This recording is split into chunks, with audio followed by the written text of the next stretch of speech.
Mixie ஜாரில் ஒரு 10-15 சின்ன வெங்காயம், ஒரு 4-5 பல் பூண்டு, கொஞ்சமாக மிளகு, வீட்டில் அரைச்ச குழம்பு மிளகாத்தூள் ஒரு 3 ஸ்பூன், தனி மிளகாத்தூள் ஒரு 1½ ஸ்பூன் போட்டுட்டு, ஒரு பெரிய சைஸ் தக்காளியும் போட்டுட்டு இதை நல்லா தண்ணி ஊற்றி பேஸ்ட்டாக அரைச்சி எடுத்துக்கணும். இந்த மாதிரி இப்போ கடை அடுப்பில் வச்சுட்டு ஒரு 3 ஸ்பூன் நல்லெண்ணெய், 1 ஸ்பூன் கடுகு, கொஞ்சமாக வெந்தயம், கொஞ்சம் சீரகம் இதெல்லாம் பொரிஞ்சதுக்கப்புறமா 2 பச்சை மிளகா, அப்படியே கட் பண்ணி வச்சுருக்க சின்ன வெங்காயத்தை போட்டு நல்லா ஃப்ரை பண்ணிக்கணும். அதுக்கப்புறமா ஒரு 7-8 பல் பூண்டு நல்லா இடித்து சேர்த்து அதையும் நல்லா ஃப்ரை பண்ணிவிட்டு ஒரு கொத்து கருவேப்பிலையும் போட்டு நல்லா ஃப்ரை பண்ணிக்கோங்க.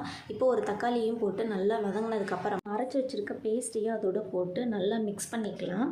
இப்போது இது கூட ஒரு நெல்லிக்காய் சைஸ் புளியை கரைச்சி வச்சுருக்கோம், அதையும் நல்லா ஊற்றிட்டு இது எல்லாத்தையும் நல்லா மிக்ஸ் பண்ணி விட்டுக்கலாம். இப்போது கொஞ்சமாக அந்த மிக்ஸி ஜார்லேயே தண்ணி ஊற்றி அதையும் ஊற்றிக்கலாம். இப்போ தேவையான அளவு உப்பு போட்டுட்டு இதை நல்லா கொதிக்க விடுங்க. மூடி போட்டு ஒரு 5 நிமிஷம் கொதிச்சதுக்கப்புறமா மீனையும் அதோட போட்டுடலாம். போட்டு இப்போயும் மூடி போட்டு ஒரு 5 நிமிஷம் மறுபடியும் கொதிக்க விட்டு எடுத்துக்கலாம். அவ்வளோதான், சூப்பர் டேஸ்டியாக மீன் குழம்பு ரெடி. நீங்களும் ட்ரை பண்ணி பாருங்கள்.